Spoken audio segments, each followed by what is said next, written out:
Hey friends, Catherine here. I have a topic for today that is really relevant to a lot of us in the market research and insights profession, which is many of us increasingly find ourselves in situations where we need to be very consultative in terms of methodologies. That is, we're working with business decision makers, either directly or indirectly, where we have to put together research methodologies that are really going to answer specific business needs.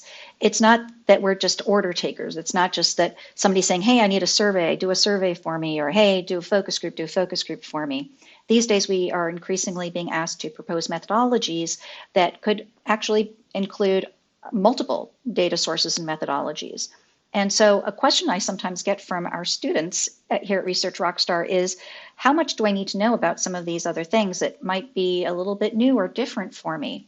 So let's spend a few minutes talking about the many different types of methodologies and data sources our business decision customers are exposed to, and what you need to do in order to be comfortable enough so that you know when to recommend them and you know what frankly, what the relative pros and cons are. So let's get started. Obviously, we live in a world these days where many of us interact with business clients, our decision makers that we're preparing our research for, and they are increasingly knowledgeable about a wide variety of different data sources. And so what I typically tell our students here at Research Rockstar is you don't have to be an expert in every single kind of data source out there. Frankly, that would be impossible. But you should be fluent enough that you know what the key topics are. We should know what the various methodologies are that are available, and we should know about the different types of data sources that are available. So one simple diagram I often use shows the data options that are available to the business decision makers so that, well, frankly, we want to be as knowledgeable, at least as our business decision makers are in terms of the variety of data sources out there. Now, when I talk about data options, I do think it's important to distinguish between ways of categorizing data, the types of quantitative data sources that we have available because they are so diverse, and then the actual data sources themselves, where we can actually collect data from. And so let's talk about some of those definitions. And again, it's not that you have to be the expert in doing all of these things, but you should know them well enough so that you know what they are, you know what their pros and cons are. And if you are going to be in a situation where you are talking to clients about methodology planning and recommendations, you should certainly know the pros and cons of the different methodology options and data sources out there so that you can be a consultative advisor to your client. Now, for those of you who are listening to this on audio only, there is also a diagram that goes with this, and I'll provide a link to that for downloads. So talking about ways of categorizing data as a start, there are a lot of ways that we can categorize data. We can talk about primary and secondary data, big and small data, if you will, quantitative and qualitative. We can also talk about data being numeric, text, image, or video data. We can also talk about structured versus unstructured data. We could also talk about what the data is measuring. Is this attitudinal data, behavioral data, emotional data? And we might also talk about past, present, or future, right? Is this data something that's measuring things that have happened in the past? Is it about the present? Is it about the future? When we're talking about all of these various ways of categorizing data, our business decision makers that we interact with will hear these terms used by different advisors, whether they're working with a traditional market research and insights team or supplier, or they're working with ad agencies, or they're working with third-party data providers. These terms will get used in different contexts. So for you, for example, as a researcher, it's important that you know what these things are. For example, primary and secondary.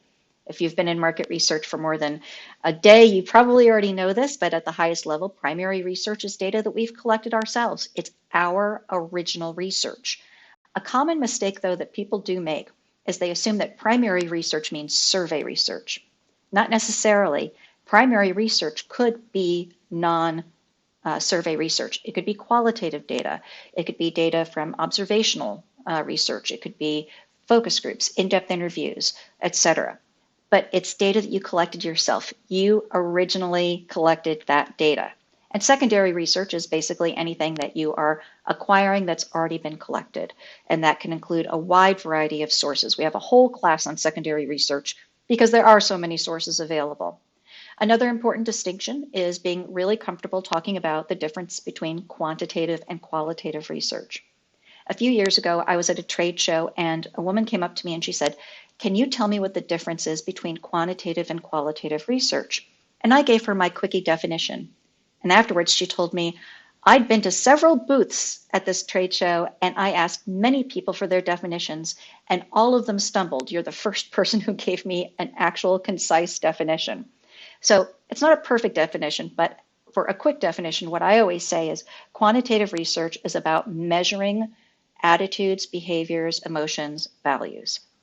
Qualitative research is discovering and exploring those things, right? So we can measure in quantitative research, but in qualitative research, it's about discovering and exploring. We don't use qualitative research for measurement. So that's my high-level definition. Of course, when we talk about ways of categorizing data, some of the other phrases that come up are also very important. One of the things that's really important to talk about in terms of how we categorize our data is about whether or not we are talking about structured or unstructured data. Structured data for us in the world of market research and insights, of course, is primarily from survey data. We're asking structured questions. We are using scales to collect data, to make measurements. People are asked a question and they are given specific responses that they can select from. It's highly structured, makes it very easy for us to analyze that data.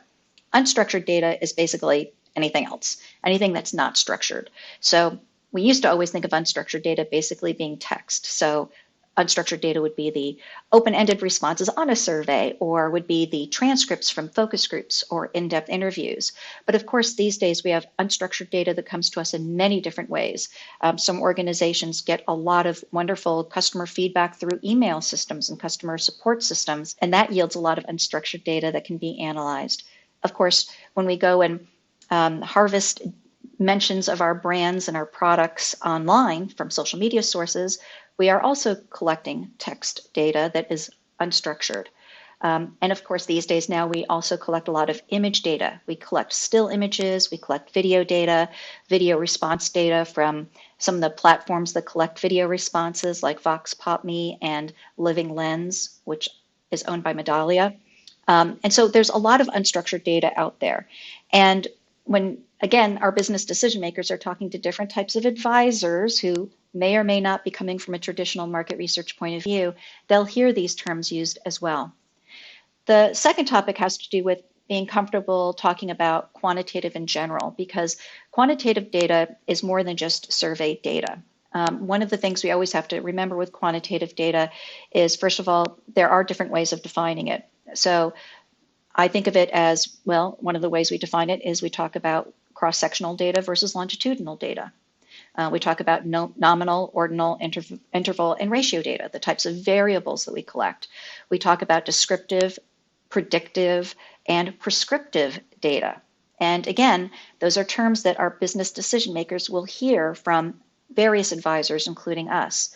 In terms of the descriptive, predictive, and prescriptive, in market research and insights, we don't use the phrase prescriptive a lot in terms of describing data. That might be something that they might be hearing more from other types of advisors.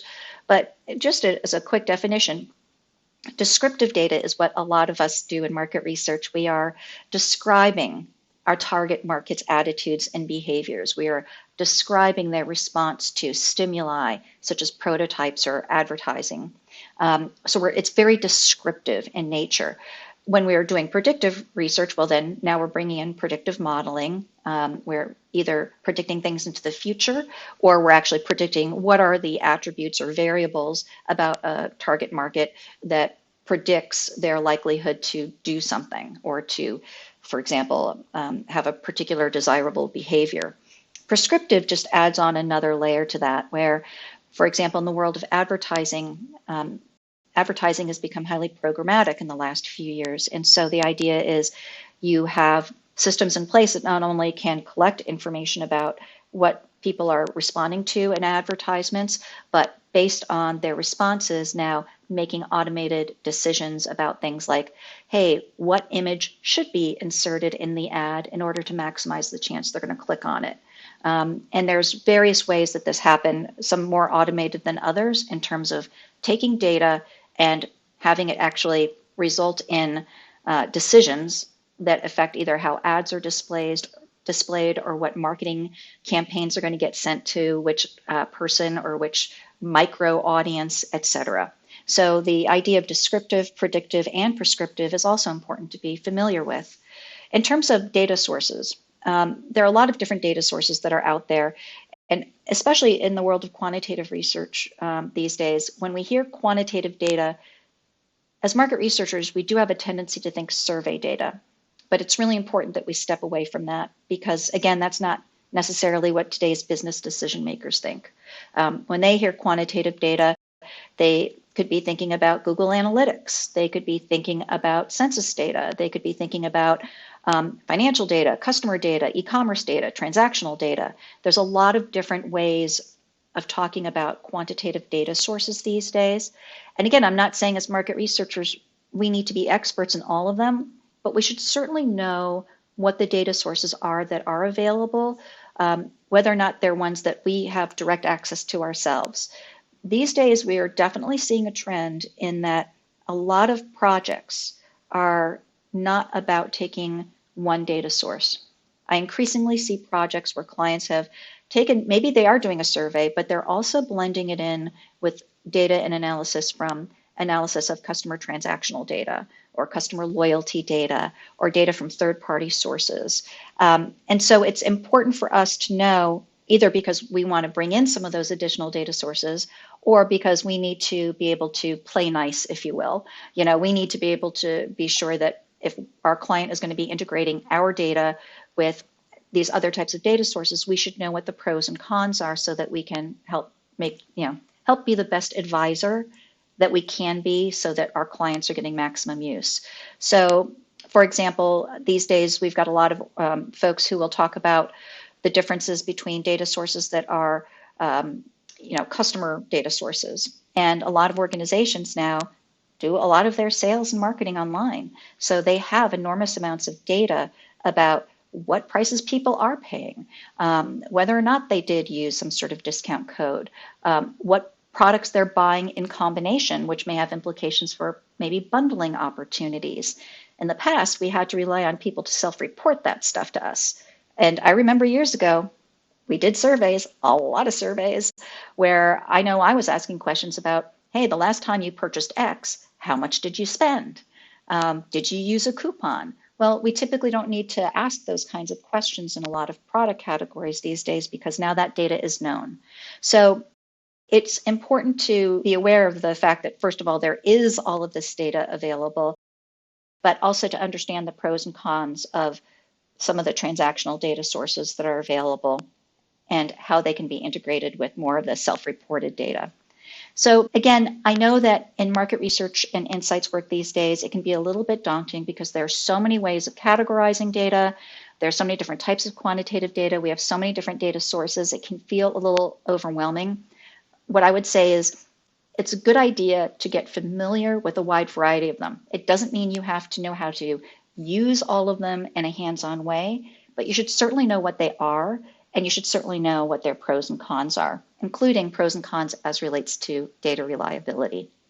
I hope this conversation has been helpful, and if you have any questions, please do let me know. Thanks.